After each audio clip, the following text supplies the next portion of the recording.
Kankavli ST stand समोरील लक्ष्मी लॉजमध्ये बांगलादेशी महिलांना बोलावून त्यांच्याकडून वेश्या व्यवसाय करून घेतल्याच्या गुन्ह्यातील न्यायालयीन कोठडीत असलेला लक्ष्मी लॉजचा मालक संजय सांडव आणि मॅनेजर ओमकार भावे या दोघांना आज जिल्हा सत्र प्रधान न्यायाधीश हनुमंत गायकवाड यांनी प्रत्येकी 50,000 रुपयांचा जामीन मंजूर केला।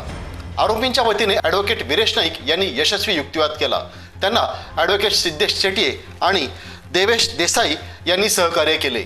15 जानेवारी 2025 रोजी पहाटे 4 वाजता 2 बांगलादेशी महिलांना सिंधुदुर्ग ATSच्या पथकाने कणकवली रेल्वे स्टेशनवर पकडून त्यांच्यावर गुन्हा दाखल करत कणकवली पोलिसांच्या ताब्यात दिले होते।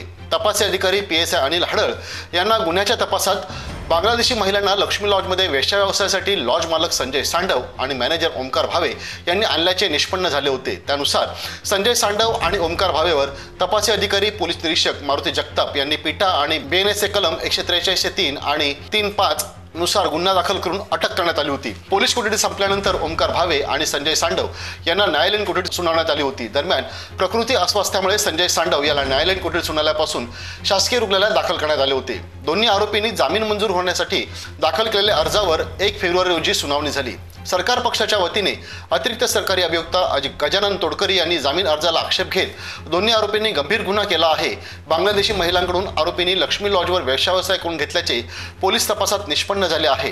बांगलादेशी महिलांच्या संपर्कात आरोपी कसे आले याचा तपास होणे, आरोपींच्या मोबाईल CDRवरून सखोल तपास करणे, आरोपींना जामीन मिळाल्यास अधिक मिळणारे पुरावे नष्ट होण्याची आणि साक्षीदारांवर दबाव आणण्याची शक्यता असल्याचा युक्तिवाद करत आरोपींचा जामीन फेटाळण्याची मागणी केली। त्याला आक्षेप घेत आरोपींचे वकील वीरेश नाईक यांनी मुळातच भारतीय न्याय संहिता कलम 143(3) हे वाढीव कलम चुकीचे आहे, कारण बांगलादेशी महिलांना कणकवलीपर्यंत आणण्यात कुठेही सांडव अथवा भावे यांची इन्व्हॉल्वमेंट नाही।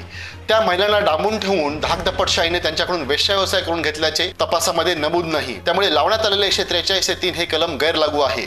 दोन्ही बांगलादेशी महिला ह्याच आरोपी आहेत आणि आरोपी महिलांच्या स्टेटमेंटनुसार सांडव आणि भावेवर गुन्हा दाखल केला हे आक्षेपार्ह आहे। दोन्ही महिलांकडून वेश्या व्यवसाय करून घेतल्याचा सबळ पुरावा नाही आदी मुद्दे न्यायालयासमोर मांडले।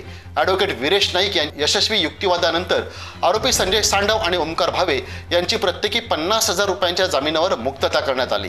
ताज्या अपडेट्स आणि ताज्या बातम्यांसाठी आजच सबस्क्राईब करा आपला सिंधुदुर्ग डिजिटल न्यूज चॅनेल।